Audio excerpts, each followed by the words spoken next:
There's this deep, persistent problem right at the heart of our economy. It's a massive trust deficit in the financial sector. And look, this isn't just some abstract issue for bankers or regulators. It affects every single one of us, whether you're saving for retirement, trying to get a loan, or just trying to figure out your finances. So in this explainer, we're going to break down why that trust is so broken and, more importantly, explore a framework for how we might start to fix it. And this really gets to the very foundation of the whole system. The word credit itself, it comes from the Latin credere, which literally means to believe. Our entire economic world is built on a system of promises and belief.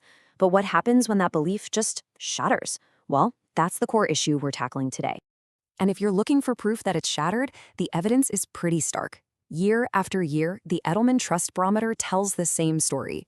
Financial services consistently rank as the least trusted sector on the planet.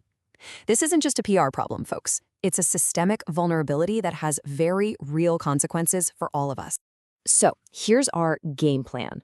First, we're going to look at the anatomy of trust. Then, we'll dive into how trust erodes and the psychological scarcity trap it creates.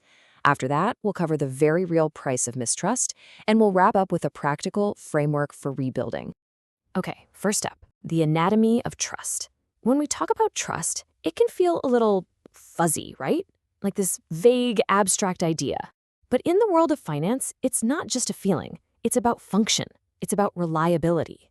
So what are the actual building blocks of a trustworthy financial system? We can really break it down into three essential pillars. First, there's predictability. You have to know the system is going to act in a consistent, reliable way, especially when things get chaotic. Second, fairness. This is huge. You need to believe that the institution's goals are actually aligned with your goals, not just their own short-term profit. And third, transparency. You've got to have clear, honest info about fees, risks, and how things work so you can make smart decisions. When you have all three, trust can grow. When you don't, it all falls apart. So if those are the pillars holding trust up, how does the whole structure collapse? Well, it's usually not one big thing. It's more like a series of mechanisms that just systematically chip away at predictability, fairness, and transparency over time. One of the biggest culprits here is misaligned incentives. It's a direct assault on fairness. I mean, just think back to that originate to distribute model before the 2008 crisis. Banks got rewarded for just churning out as many loans as they possibly could, which they'd then bundle up and sell. The whole game was about quantity, not quality. And that's how we ended up with the infamous ninja loans for people with literally no income, no job, and no assets. The system's incentives were completely at odds with the customer's ability to, actually pay the money back. Next up, you've got opacity, which is a killer for transparency. When financial reports are deliberately complicated or they just bury the important details, it stops everyone, investors, regulators, even their own people, from seeing what's really going on. A company can be secretly racking up insane levels of debt, but because the books are so murky, it looks fine, right up until the moment it all goes bust. You just can't make good decisions without transparency. It's impossible. And then you have these unpredictable shocks that just completely shatter that pillar of predictability. Take the 2013 Cyprus bail-in. In a move nobody saw coming, people's savings, the money they thought was totally safe in the bank, were used to rescue those same failing banks. I mean, this just broke a fundamental promise. It created this huge public outcry because it violated the most basic expectation you have, that a bank is a safe place for your money. When the rules can just change overnight, predictability goes out the window and trust goes right along with it. Now, this constant wearing down of trust has a really profound psychological effect on all of us. It can push people into what researchers call the scarcity trap.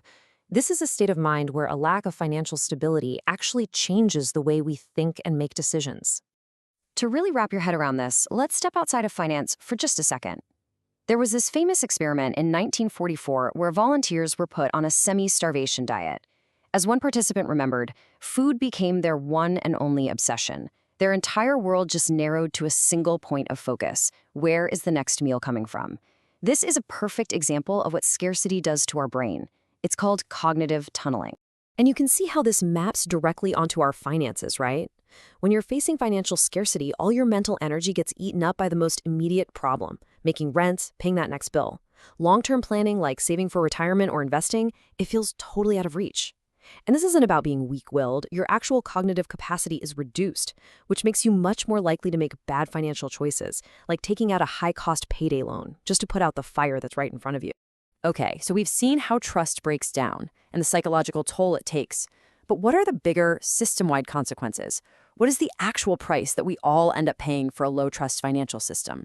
Well, the first major consequence is what you could call economic disengagement. It's a simple but really destructive cycle. People who don't trust the system, they pull away from it. When they pull away, they understand it less. And when they understand it less, they're way less likely to save, invest, or use the financial tools that could actually make their lives better. This isn't just a theory. We see it in the data. Like when the UK's savings ratio hit its lowest point in over 50 years. That's bad for individuals, and it's a huge drag on the whole economy. And this leads us to a really terrifying modern risk. Mistrust, when you pour gasoline on it with technology, can be explosive. The collapse of Silicon Valley Bank wasn't some slow-motion train wreck. It was a high-speed bank run fueled by social media. As researchers pointed out, the speed of coordination among depositors on places like Twitter was something we've just never seen before. A crisis of confidence that used to take days or weeks to play out can now happen in a few hours. That's a profound and very new threat to financial stability. So, after diagnosing the whole problem, where do we go from here? Well, our final section is all about a practical framework for rebuilding. We can actually use our 3 pillars, predictability, fairness, and transparency, to create a simple diagnostic tool that all of us can use.